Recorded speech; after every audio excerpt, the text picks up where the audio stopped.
okayfm 101.7. I'm saying, "Come media anɔpɛ no ɛyɛ nkɔmɔ of public concern."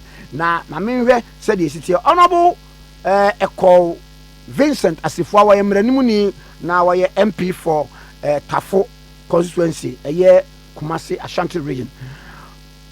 Honorable Memoache. Many are coming. Mejoso.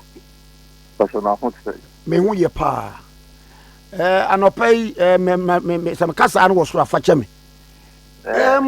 One year ya ye wɔn mo ma wɔn mo hwɛ nneɛma bi so regional ministers ni ministers binom ne ade no edu ba bi a ya na orientation te sɛn me fan sɛ me ye Ashanti regional minister, me ye Eastern regional minister, me ye Northern regional minister ya na orientation no ya na te sɛ why minister den na me de san komo e free sa. Well, Kwame, Lady Karma mentioned what you for. Ukraine, even before the appointment, there is a national security thorough investigation on you. In the meantime, me kai mohwana, me rector, our St. Hubert Seminary. Emma Masote say, "Oh, penyumphobia ba school muha." Na omoba no, they really want to know wosu oban otebia ne normal oyeye mana wo senior high school na so wo seminary. Me ba cho St. Hubert Seminary a ewo owas e hye owas mu no. Me ba cho no krepa. E kwan na edam wanim no ko apre. E ko apre no. This is akwan no my ni na kama na odru ha bayira wo. Wow. Yes, wow. Odru ha bayira na da dam ko for do adaroma. Na what happens is that enye wo senior high school nkwa na so seminary akọ yankwa. All other institutions, any baby out there, the national security is so much interested in knowing those kind of information, orientation, how you even understand issues, how you can even deliberate on issues. These are things that Omampanyini Bianwa, when agents of also appointed Nipa, Obeda Dipano, Obeda Mantembiano, and a region like Greater Accra is not a joke. And I believe that all these things were done. If indeed, even before the orientation now, Okano, if all these things were done, I do not think that this woman would have been appointed a regional minister. Mami Musa Diebi, Sasana Tia Dia, na ubeye regional minister, minim, and yema a ye national monuments. Sir, minim sir, ubaji copies from the museums and monuments board. Afei eniema a state ne dia. And can for say CSR CBS when it is in class one, the airport, yen harbor, yen wine, nina, yabaka chrow, ama who say, way there is devoid of any ethnicity issues. And now be bisa sending na can't know. Kwame, this thing you don't even need to be told. Yabaka chrow say Legon now hono, and yan can afford dia. Yabaka chrow say UPS now hono, and yan can afford dia, anamwa. No credit do. But even after you have been told, Wona why wadrin say obesobeye a public servant like a regional minister or a minister of state. No one can will groom you one answer what build on to a certain capacity to understand the history of this country. And the Cesarea Becano dia, also who's a maybe Tremono, the capital of Ghana, not any greater Accra, never Cape Coast. And to be submitted, like I said, honor that time and can phone to me Cape Coast and I say Ghana na a Cape Coast for Diana. Today as we speak, there is an international airport in Kumasi. Mama no Kumasi, I'm a patrol so fly or could do Kumasi. Can we see that the Kumasi airport is Kumasi for there? So she cannot use that route as a regional minister because of Inkrumwana. And you put it very right when you say that young to make a cast no man will be na yɛmfa tini pantamu, and that has been the modus operandi of the NDC. So young Casas we infant tini pantam near who say Asante for Nasa can for and cat in can for home and cat abia I before because mammy you are all Casano of the Republic of Ghana. All Casano, Unimidi, what do you clue? And you see his president is called John Mahama, a Northerner. And yeah, your friend is airport hall, you're quite from Maraba in front of her because they had a granny casa. Because the president of the Republic of Ghana, who is an embodiment of the state, the symbol of the state, and you saw no, you control Maraba to a honor because your president, Northerner. Sibe, these comments coming from a regional minister who is supposed to be seen as an embodiment of the state, the representative of the president, is uncalled for. And I think that, as you rightly put it, His Excellency the President Ebebano, some sanctions, or if you like, some engagement will have to be done. We cannot leave it like that because in Timeti, young people are also listening. Ebeka can say me crampo me free tafona ba me kobo me parliament wo Kumase. And I say be parliament here no and me san ko ba going to me pe e dan bi and I say me ntimi nyama no say me betena because parliament na wa ba me constituency wo Kumase. We cannot start on that arena. We cannot start on that platform. And very, very wrong.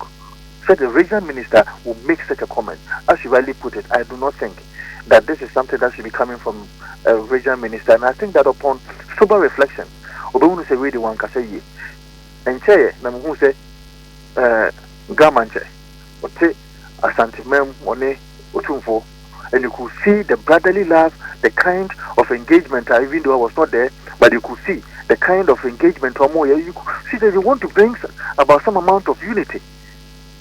But also, me who video be a say, one say, a Gabayanka, a greater Accra, a Kayanjan, Gadangbe, region.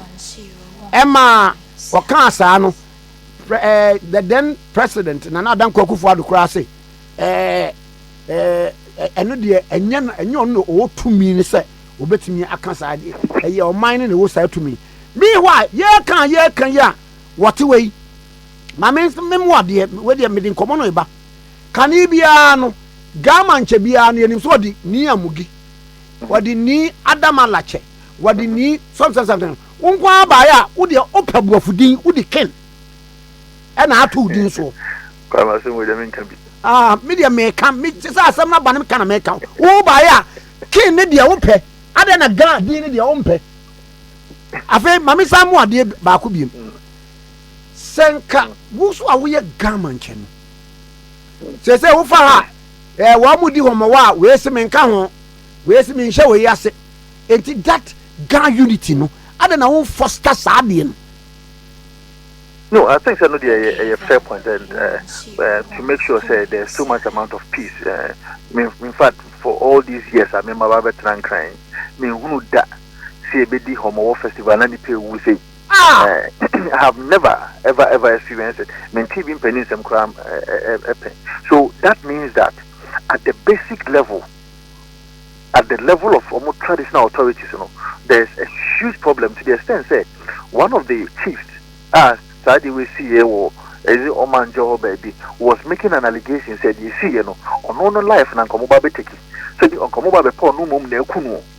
This is the allegation that was made on TV3 yesterday.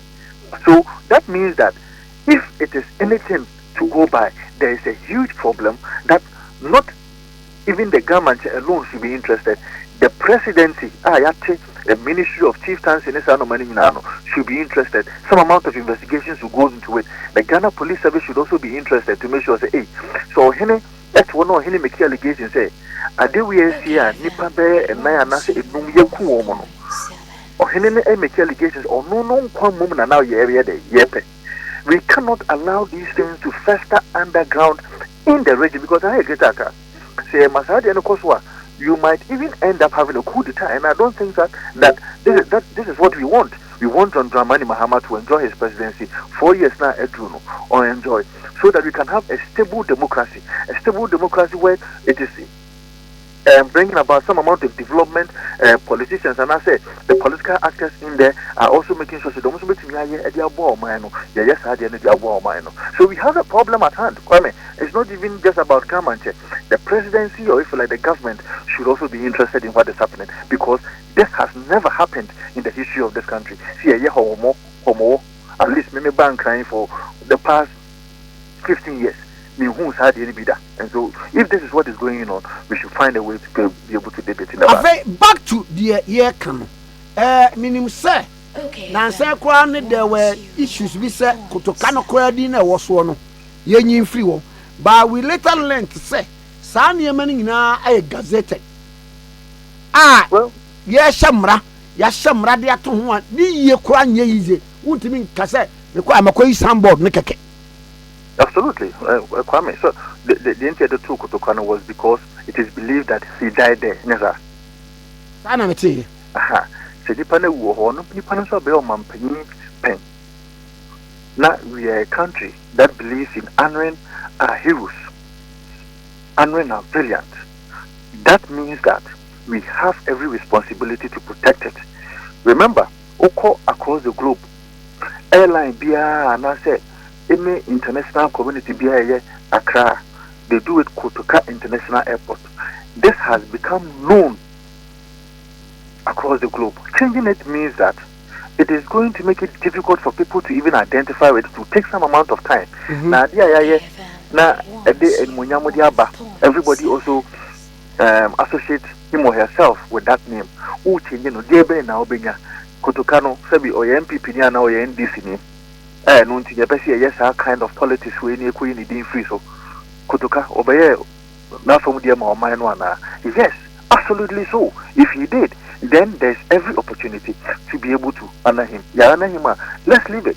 If there's anybody that we think is able to be Ananwa, let's find another monument and find a way to be able to name such people after those monuments. After all, Ghana believes in honoring people who are heroes, people who have contributed to the development and success of this country, people who toiled with their blood, people who ensured that there was freedom, there was democracy, people who played their role in making sure that Ghana is in the sub-Saharan region. You can clearly see that Kwame, Ghana, as you say, when it comes to democracy, we are an epitome. And nobody, as far as this sub-Saharan country, can rub shoulders with Ghana in terms of our democracy. And that is the only thing that we have. We should be able to guard it jealously. We should be able to make sure that people who use tribal sentiments and all those things are able to be degenerated into a coup d'etat, so that Ghana's image, as far as democracy, would be mad. We have to nip it in the bud, and the presidency will have to make sure that the park will have to stop with him. Some of these things won't mean you when you especially when it is coming from your original minister. And I expect that when the president finally comes down, he will find a way to be able to deal with this matter. Now, Maming Mawadiebi, so Uba Kumasia, KNUST. Wajakwami Kumawaya Santini. There be on your now, school no so kwan ansana. Yeba elevate no. Now your Prempeh College of Science and Technology, Anambwa. No, Ansana is Ababe University of Science and Technology. And the other two Kwame back to Kwame Nkrumah. Yo, I mean, Sama Wadiebi. What him say at T University, no? A debate over 60 years, and Sana Yenya, an indigenous of Asante. So, I'm a head school as vice chancellor. Absolutely. Kwame, me, I'm a matter no, to tell you, she in a minimum. It's the other like give me more. What I say, can you go in for your fan to 2-4? Was your pass Santinibian watching 2-4? And I come away as Santinibian 2-4. There be a boy. My Samo Bakubi, headmaster Foa, Wama head the institutions, senior high schools, you know. The patch of Prempeh College, Canania, a Tiamu. Wobeko was and Wamu and Quophobia, no, a move free hop. Me Pacho, Cane regional minister Kojoyanka. Why is Anthony? But Juma boy, a man of mine. Yes, I was Shanty region. Yes. As I define a Peja, Babayara Sports Stadium, Papa Babayara, will free from us. Okay. We will not cry me 7 years.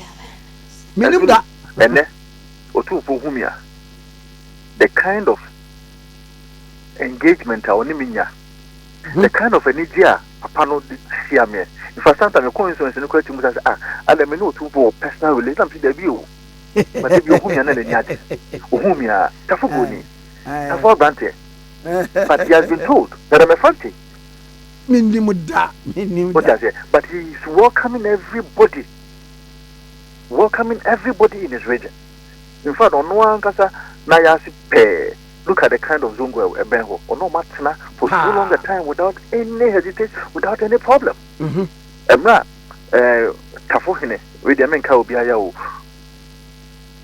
Zongo for your tafu. Any tafuhine kunya asemi. Otunfo was the one who made sure say Sadian will be resolved because Obekaya somewhere 2015 and Kadibia and Kade Batafono. I hear careful now Batafo. Ayi, what him say? Ebra wa moto ban ni mu no. Baby I see tafo him for no. Yes. Say meeting me tram bi. Oh, I see. Ah, yeah. Kwame no. Na me kai say ye be ka asem no. Na kan say obia mfiri dem ho ye be ka asantesem. Yes. Ki yo use ye no. Yes. Na me che wa onabo. Enti Kwame, the Ekow any enyan. We share said even as Santaman or 2-4 or say to what to call so Miamana. What me I hear Asante, what you be said the other regions, to say central region, yet you be we cannot allow this kind of narrative to fester in Greater Accra. Say Greater Accra, a young crime for dear, into I want to say young for dear. Will be I can say young crowns don't say young for dear. But it's a cosmopolitan in terms of governance. It's a capital of the state. Into Ubenya, Ubia, Betinabamubi, and other languages and whatsoever. And so should be welcomed. I mean, it is going to be very difficult for anybody to say, maybe be a wonka hebiano, Yampanka, what that will mean. And it's it is not a capital of a state which is supposed to be administrative. So administrative, then we should be able to welcome every kind of diverse opinion. Not me shadi be me a very lexiconic pa na so the what be na eniema bi wo wa ewo enfante kasemu ewo nkan kasemu ewo asante kasemu ye nyina obi afa eyi word be like Ekow, yes. Yeah, oba ye wa Ekow. Aha. Why so yaye? Yaye. Yeah, is an ye so. E che gwa na meti se say enkanafo kasa. Me pa cho wo mo dokun. Ye dibi but ye fe no enkan dokun. Yes. Kasa nyi ye de ne ye fe no otim. Na fante for dem so fe no fante dokun. Enfante dokun, yes, specify ade no. What you say? Ade bi wo wa e obi dia asandefo e kofa concert e de ba ye wo mo ba wo so ye de no ya ye Jimmy Agro no ye fe no Kumawood. Yes. Enti se wo so wo de ana so ye no Inknawood. We no bi anya asem. Na we na ko ba bi. Fantiwood ni ye ko. O mani word de mo fa for dia o. O say only the for you, but one thing is what now you want to say, oh, even deeper. The numbers are Asantefono or Nipano, a dozen Fantefono. Aye. So I'm said that was fat concert in one there, you'll win what you're tuned for. Oh, Nana did him money for power. What did him money have? Nana did him money for power. And now, fast about consonant, a acrobat. Acrobat. You know, we are young kind of saying, Mammy. Well, we expect that the president should take some sanctions and also should be interested in the matter. I mean, you quite taking it lightly, senior. Maybe I say because you be so memoir. It starts with something small. It starts with big it will be something that you might think say something that you think that we can even sweep it under the carpet. But out of the abundance of the heart, the mouth speaketh. This is a biblical quotation that makes me feel. So, and sana mami we eba beka sasem we no. A debe nkomodie na koso on other, or if you like, in other spheres, and I say other quarters. Yenim. A debe nkomodie and a koso, and I say debe nkomodie na yepesi e mane koso. And into be aseda so asuma no. So I can say tumni eshese ebeko, so that we can find a level place to be able to advance that conversation. And you shouldn't take it lightly. I think that the president should be interested in making sure that we enco. So yes, identity mu ababa Ghana ha. Say identity mu super Ghana ha. It means that you will not have a stable democracy, because we share on my way mu. In fact, even with Nyankasame Party, New Patriotic Party, most of these parties were formed on the basis of ethnic groups. You can share the history of NPP. The Northern People's Party at the time, the Law People's Party at the time, Asante People's Party, Nani would be, and you never together to form the United People's Party. So what that means is that if that is the level, and I said that is the kind of line it will bring, and I said it will generate or resurrect that kind of tribal sentiments, and even in our political atmosphere, which will not augur well for us. And also in this year, there was Sandy Fu, there were all the other kind of part the same thing happens to even in MPP. In MPP, there were all kinds of people in there. Today, in fact, as far as the 2024 elections are concerned, the person that we fronted, at least for the first time, that people even felt that we were not going to make that decision. It's not a Muhammad Baumia, a Nordna, who, as it were, reflects that Northern People's Party kind of pusher or personality. And so we've been able to make sure that we will live as one people. We will present people based on their competence, and we will not make it look as if say the party way cool way and I say tribe way there, so that we can all live as one people. When we're able to do that, then it means that we've been able to set the tone for development as far as Ghana is concerned. What of our baby, Mammy Musa say, mo party. I don't know offer forms. One more present it. Say Mukwa Montuaba Emma woman a woman Megina say flag bearer. Nipa a petrol 2 franc Kamama you kono. Now one win a hay. I can't.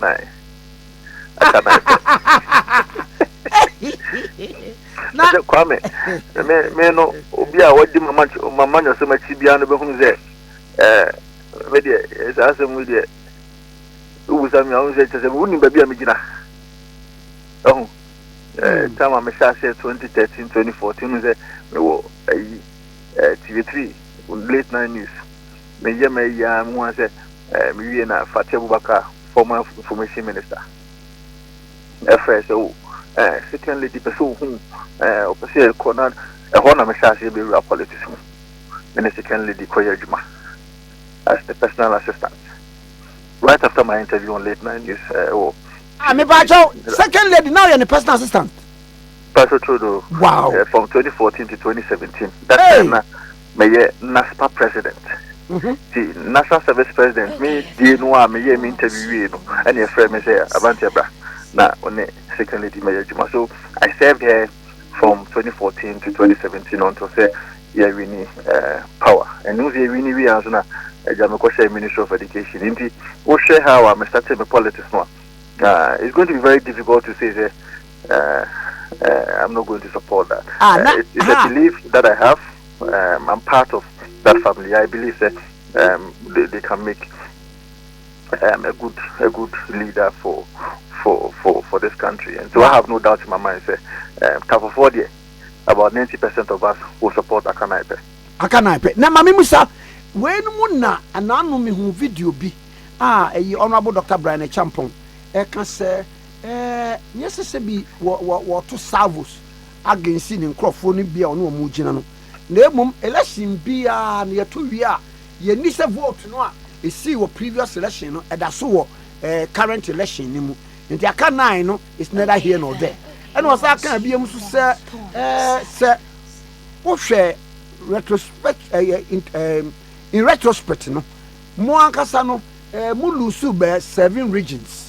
A fair zongo so no crowd, Sabo said a future region, and Mutimi winnie, afutu zongo kwana mutumi wie the whole Ghana enu ade ade nti no wono call question say okay say no ade be na asesa esese aka na pe no eye adwuma misa wuti we nu ya netew say if you have any response sir kwame we are send the voter turnout and the voter direction or tafo the amount mbacho you so we nim say tafo zongo one of the places ba ya motoma ba ma ndisipa oh I wanna metie uze kire me free abotan so no me betena tafo zongo udru tafo market ho na no afa kire wo say sabu alaji na bro sankase na sisi ho no ho na metie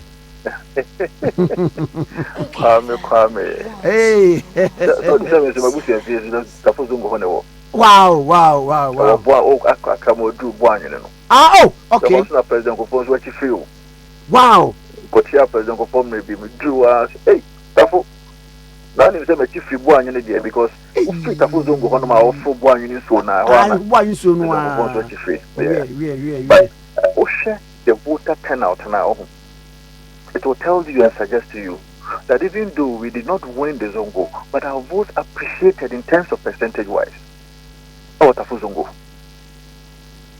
The argument say akana epeno a debatable, but when Muhammad Bawumia says akana epa, what he means is say even before we started, there are a group of people or a number of Ghanaians who believe say Bawumia should be president of the Republic of Ghana. It is going to be very difficult as to how many of them and a bit to say, oh yes, a sanyajine. It is also possible to by the time of 4 years in the Sokrampo, maybe a few. It is also possible at the time the Baba to the next 4 years, maybe crumple to coin. So those arguments can be made. But largely, the basic and also the fundamental of the argument of Dr. Muhammad Bawumia is that in the 2024 elections, the people who believed in him that he will make a good president because of the Juma Oyeye as vice president, because of the introduction of the mobile money interoperability, something that is your friend is a good initiative as far as your friend is a communication sector near concerned, something that we've not even found in a lot of African countries, something that we could not even see in most of the developed countries. So the kind of believer that Ghanaians he believes that is going to be started. It is debatable anyway, but when we say stuck, it doesn't mean that number now will be there, because as I said, I've already given you some indicators that shows that it is possible that the number can increase or can decrease, because and conform to Abuja that one to about. But if you do that time, no matter but maybe almost about yourself. But you can see that the basics in terms of the large numbers now will still say okay, they are going to vote for Bawumia because we still believe in him, especially when President Mahama will not be contesting again. So it's going to be a different election altogether.